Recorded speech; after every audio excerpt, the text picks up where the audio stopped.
Good morning बच्चों. In my last video, we learned about the reversible process and irreversible process. I hope so. आप सभी ने अच्छे से लर्न कर लिया होगा, अच्छे से समझ लिया होगा. Today I'll be start your new topic heat and work. And our chapter is thermodynamic. So student, let's start about the heat. So student, heat and work both are the mode of energy transfer between system and surrounding. As we know that, हम सभी जानते हैं कि heat और work ये एक energy transfer करने का तरीका है. सिस्टम और सराउंडिंग के बीच में जो एनर्जी का ट्रांसफ़र होता है उसका एक तरीका है.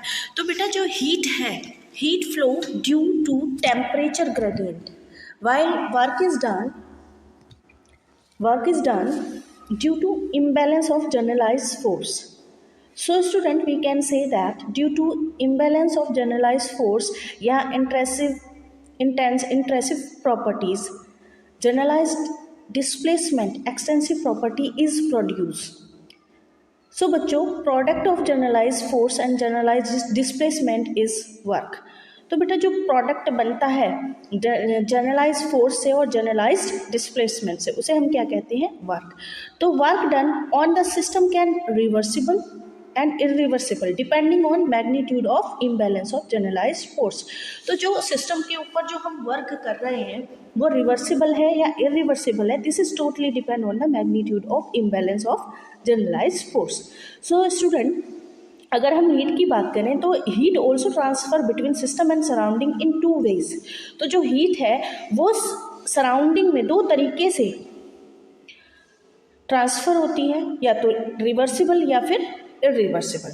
अगर हम रिवर्सिबल की बात करते हैं, reversible heating means heat on object from T1 to T2 using infinite heat reservoir.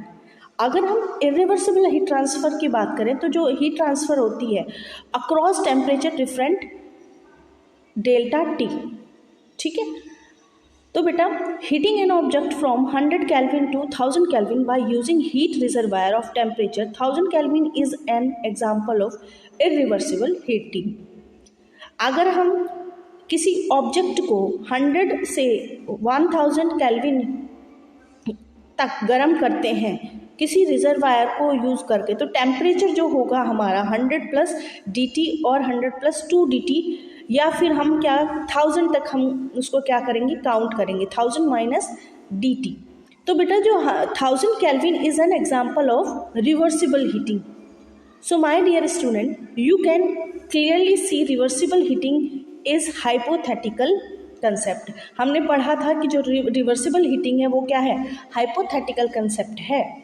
ठीक है. तो बच्चों, अगर हम वर्क की बात करें, work can be of many type. Work भी जैसे हीट को आप दो तरह से क्या कर सकते हो, ट्रांसफ़र कर सकते हो, रिवर्सिबल प्रोसेस के थ्रू या इरिवर्सिबल प्रोसेस के थ्रू. इस तरह से हमारे जो वर्क है, वर्क भी डिफरेंट काइंड का हो सकता है. तो देखिए इसमें जो आप देख पा रहे हो जो वर्क है वो क्या है? Volume expansion, stretching, surface expansion और इलेक्ट्रिकल. ठीक है. तो देखिए जो वॉल्यूम एक्सपेंशन है उसमें वेरिएबल कौन कौन से होंगे हमारे? Pressure P, volume V. ठीक है. और इक्वेशन मैंने आपको क्या सिखाई थी? W is equal to minus integration P external और डेल्टा V. इसकी यूनिट क्या हो जाएगी? मैंने आपको कहा था पास्कल मीटर क्यूब, या फिर हम इसको क्या कहेंगे? जूल. क्लियर है बच्चों? चलिए, ऐसे स्ट्रेचिंग का हो जाएगा. स्ट्रेचिंग में क्या होता है? टेंशन होती है. ठीक है. टेंशन डेवलप होती है. वेरिएबल्स क्या होंगे? टेंशन गामा और लेंथ L. ठीक है. Equation would be W is equal to minus gamma D. ठीक है बेटा. नैनोमीटर, क्योंकि फोर्स लगा जब हम किसी चीज़ को स्ट्रेच करते हैं तो वी वर्क ऑन इट. ठीक है. तो कन्वेंशनल यूनिट्स क्या हो जाएंगी हमारी? नैनोमीटर या फिर जूल. सरफेस एक्सपेंशन में क्या होगा? सरफेस टेंशन डेवलप होगी and area will be decrease और इंक्रीज होगा. ठीक है. सेम ऐसे ही इलेक्ट्रिकल पोटेंशियल में. क्लियर है.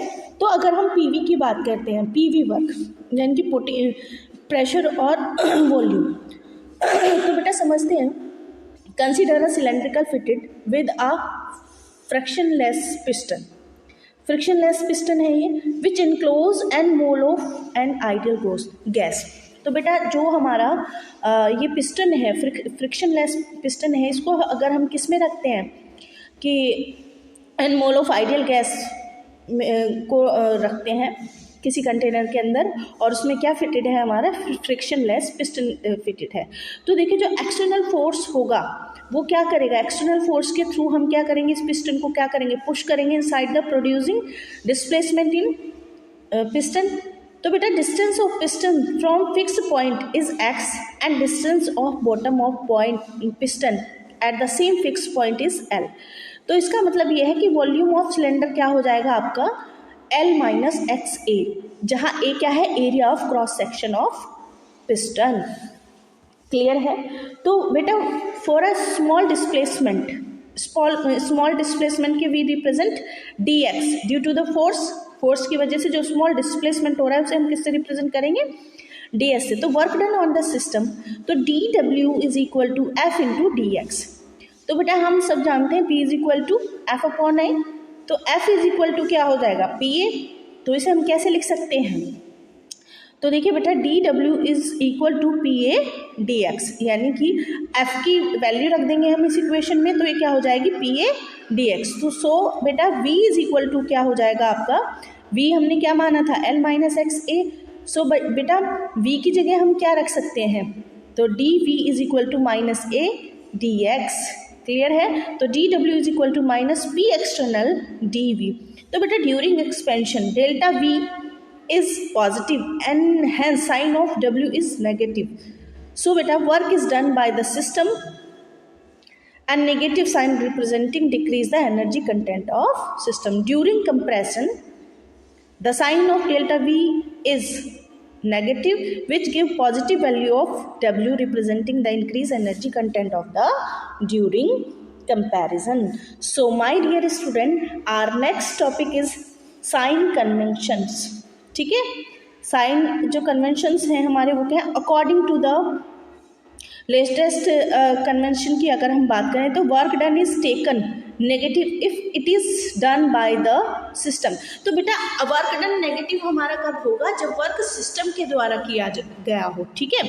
So energy of a system is decrease, क्योंकि जब कोई सिस्टम वर्क करता है तो उसकी एनर्जी डिक्रीज होती है, तो हम उसमें क्या यूज़ करते हैं, नेगेटिव साइन यूज़ करते हैं। For example expansion of gas. ठीक है। Work done is taken positive if it is done on the system. अगर सिस्टम के ऊपर वर्क हो रहा है तो we take positive work done, क्योंकि इसमें क्या होगी, energy of system is increase. So we can write W is equal to minus P external delta V। ठीक है बच्चों, चलिए आज हम यही पढ़ते हैं और कल हम पढ़ेंगे थर्मोडायनेमिक लॉ। ठीक है, कल हम क्या पढ़ेंगे, थर्मोडायनेमिक लॉ पढ़ेंगे। चलिए तो देखिए बेटा, अब अगर मैं किसकी बात करूं, हीट की बात करूं, heat is defined as the amount of energy which flow between system and surrounding because of temperature difference. अब देखिए, क्योंकि सिस्टम और सराउंडिंग के बीच में क्या होती है, टेम्परेचर का डिफरेंस होता है। इस टेम्परेचर के डिफरेंस की वजह से जो एनर्जी की अमाउंट सिस्टम और सराउंडिंग के बीच में जो फ्लो होती है, the amount of energy which flow between system and surrounding because of temperature difference। तो बेटा हम ये कह सकते हैं जो हीट है, heat always flow high temperature to lower temperature. तो ये हाई टेम्परेचर से लोअर टेम्परेचर की तरफ क्या होती है, फ्लो करती है। सो माय डियर, इसमें साइन जो कन्वेंशन होंगे वो क्या होंगे, heat is taken negative when it goes out of the system. अगर हीट सिस्टम से बाहर जा रही है तो हम इसको नेगेटिव रिप्रेजेंट करेंगे। अगर हीट सिस्टम से अगर हीट आ रही है अंदर, यानी कि it comes inside the system, heat is taken positive. Okay, so dear, अगर हम डिफरेंस की बात करें, difference between heat and work, so dear student, when a gas is supplied some heat its molecule move faster and greater randomness, यानी कि जो आपकी delta S है, एंट्रोपी है, वो क्या होगी, ज़्यादा होगी। ठीक है। So when work is done on the system, gas molecule are compressed and move initially in direction of force as they get condense. So dear student, heat is random from the energy while work is organized from of energy. Okay, चलिए, तो बेटा ये जितने भी मैंने topics आपको कराए हैं इन्हें अच्छे से आप एक बार वीडियो को देख लें, एक बार लर्न कर लें। जो साइन कन्वेंशन है ये इम्पॉर्टेंट है, इनको एक बार ही देख लें, ठीक है। जो मैंने कंसेप्ट आपको कराए हैं वो आप अप्लाई करके देखें, ठीक है। चलिए।